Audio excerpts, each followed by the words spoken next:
Muito obrigada, Sr. Presidente.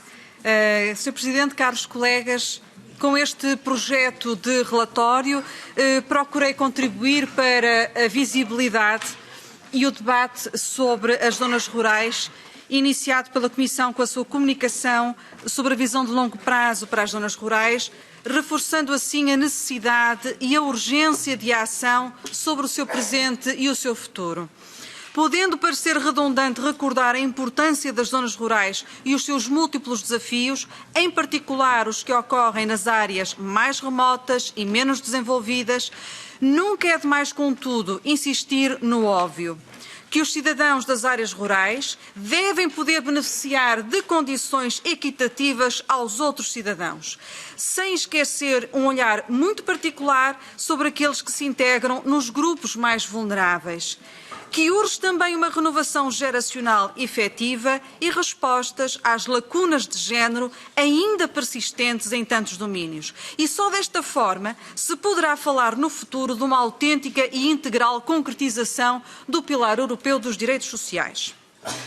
É essencial garantir as condições básicas para a qualidade de vida das populações rurais, o que passa pelo acesso a serviços de interesse público, à inovação, ao ensino, ao conhecimento, passa pelas oportunidades de emprego de qualidade, pela ampla conectividade, em particular o acesso a um serviço de banda larga estável e acessível, a capacitação digital e a criação de um ambiente propício à inovação digital rural.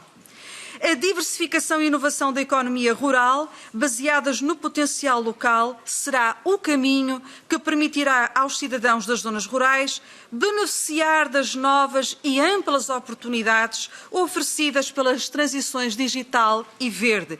Transições que terão de ser justas e inclusivas, contribuindo para a vitalidade económica e social das comunidades rurais, ao mesmo tempo que se cumpre a aposta na economia de carbono zero. Caras e caros colegas, a comunicação da Comissão procura trazer uma abordagem holística à ação sobre as zonas rurais, abordagem que me parece fundamental para as políticas e ações ao nível da União Europeia, em articulação com as políticas nacionais e regionais. É urgente acabar com os silos entre políticas e entre e dentro das instituições. A comunicação prevê ainda iniciativas e instrumentos políticos, nomeadamente através de um plano de ação rural, plano que considero deverá evoluir para um instrumento de ação contínuo, dinâmico e adaptável à evolução da realidade. Insto, por isso, a Comissão e os Estados-membros, nas suas diferentes competências, a conferirem a máxima prioridade à sua implementação, definindo metas claras para a sua execução.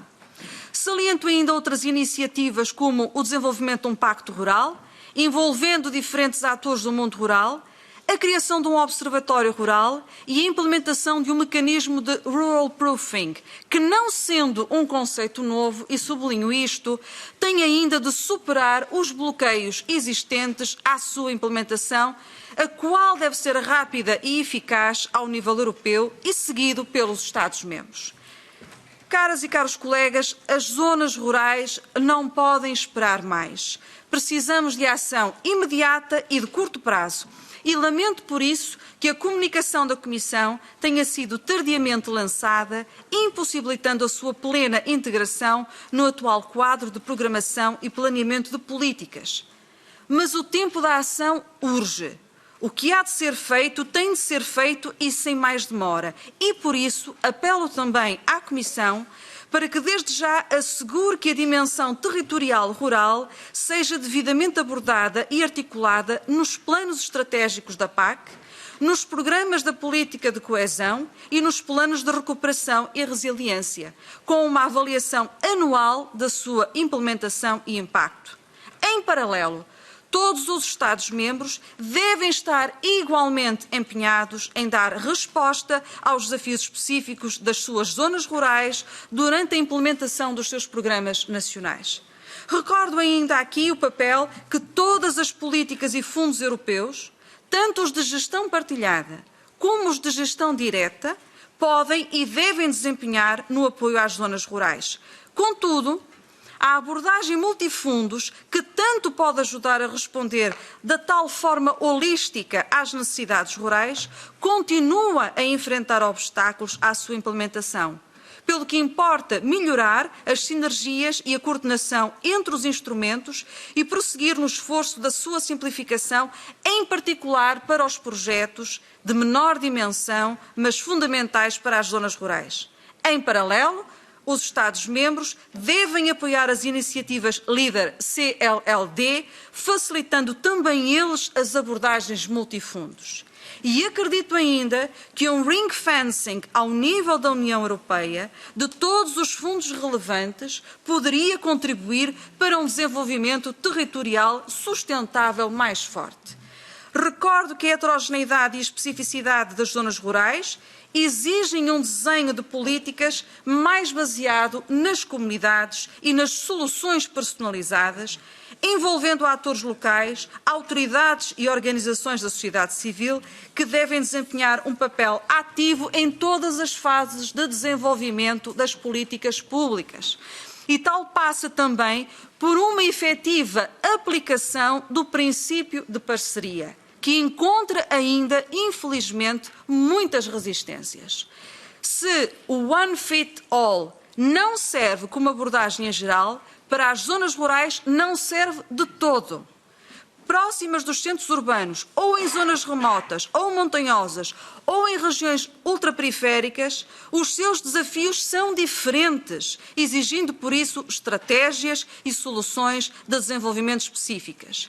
Para concluir, Sr. Presidente, considero ainda que a visão a longo prazo tem de evoluir para uma verdadeira estratégia rural ao nível europeu, a ser plenamente integrada nos próximos períodos de programação.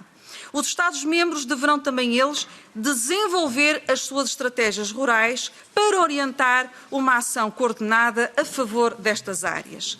A avaliação anunciada para 2023 pela Comissão deverá assim abrir caminho para a plena integração de um plano de ação rural no período de programação de 2028 a 2034.